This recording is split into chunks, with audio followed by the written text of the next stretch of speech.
ট্রফিটা ধরে রাখতে পারবে তো কলকাতা? আইপিএল এ প্রিভিউ হবে, সবকিছু নিয়ে আলাপ হবে। তবে শুরুতে একটা প্রশ্ন আপনাদের করে রাখতে চাই যে ডিফেন্ডিং চ্যাম্পিয়ন কলকাতা কি ট্রফিটা ধরে রাখতে পারবে?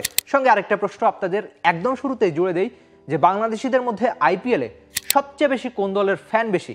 উত্তরটা কি কলকাতা নাইট রাইডার্স না? একটা সময় সাকিব আল হাসান লম্বা সময় খেলেছেন, শাহরুখ খান কিংবা বাংলা ভাষাভাষী। কলকাতার ফ্যান হওয়ার তো কমতি নেই কারণের।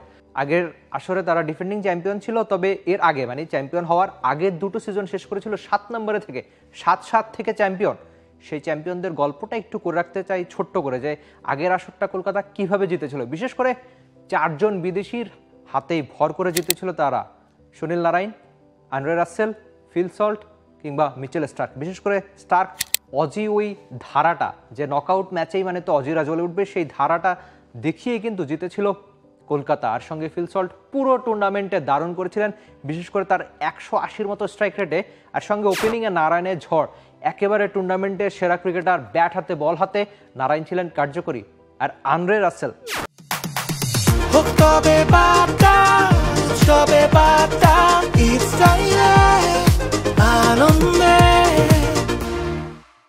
কলকাতার আন্দ্রে রাসেল নিয়ে আপনি নতুন করে কি বলবেন? যাই বলবেন যেন পুরনো হবে। ব্যাট হাতে ছক্কা আর বল হাতে উইকেট বা কার্যকরী সব ব্রেক থ্রু আন্দ্রে রাসেল সবই করতে পারতেন। তবে যেহেতু আইপিএল এর মেগা অকশন বা মেগা নিলাম হয়েছে, 3 বছরের একটা লম্বা প্ল্যান, সবকিছু চেঞ্জ হয়ে গেছে। সেজন্য ওই ট্রফি ধরে রাখাটা একটু কঠিনই হবে হয়তো কলকাতার জন্য। কলকাতা এমন একটা দল সবসময় নিজেদের ক্রিকেটারদের ধরে রাখতে চায়। আদতে সেটা সব দলই চায়, যে আপনি যেসব ক্রিকেটারের উপর আস্থা রাখবেন, যেসব ক্রিকেটারের উপর আপনি বিনিয়োগ করবেন, যারা কিনা আপনার একেবারে দলের সম্পদের মতো, সেসব ক্রিকেটারদের তো আপনি ধরে রাখতেই চাইবেন।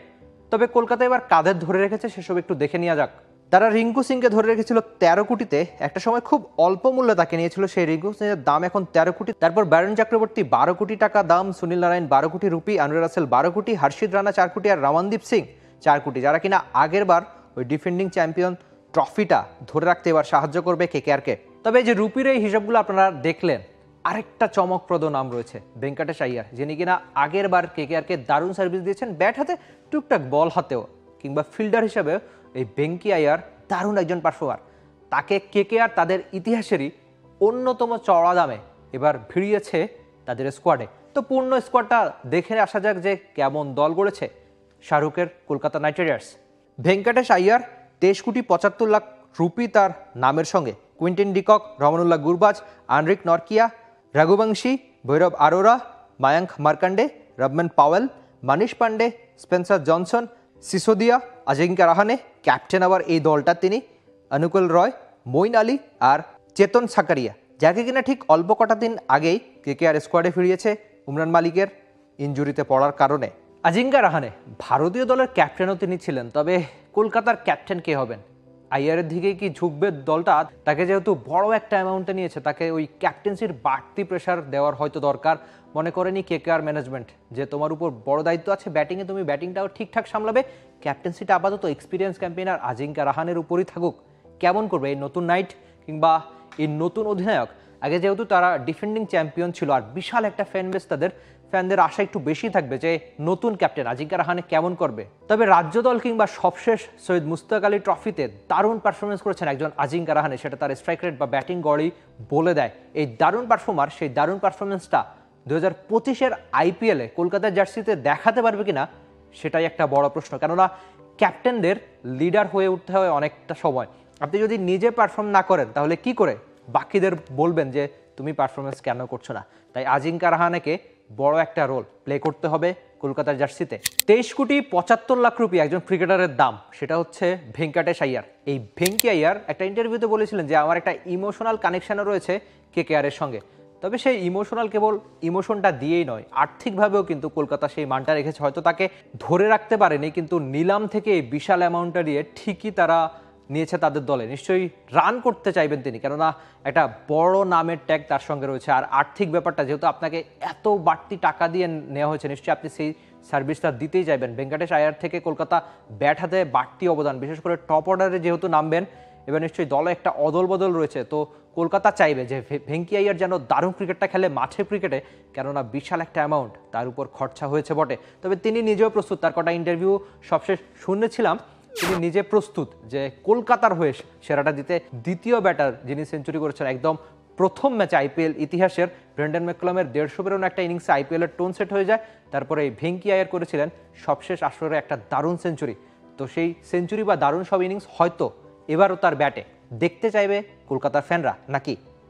কলকাতার সম্ভাব্য একাদশের গল্প পরেই করব, তবে আপাতত কাদের উপর কলকাতার সাফল্য সবচেয়ে বেশি নির্ভর করছে, দুটো নাম হয়তো আপনার মাথায় একদম চট করে খেলবে। তার একটা হচ্ছে সুনীল নারায়ণ, আগেরবার দারুণ ক্রিকেটটা খেলেছেন, আরেকজন হচ্ছে আন্দ্রে রাসেল। দুজনই একদম কলকাতা বা নাইট রাইডার্সের ঘরের ছেলে আপনি বলতে পারেন, যে লম্বা একটা সময় ধরে তারা ওই কলকাতার জার্সিতেই খেলছেন।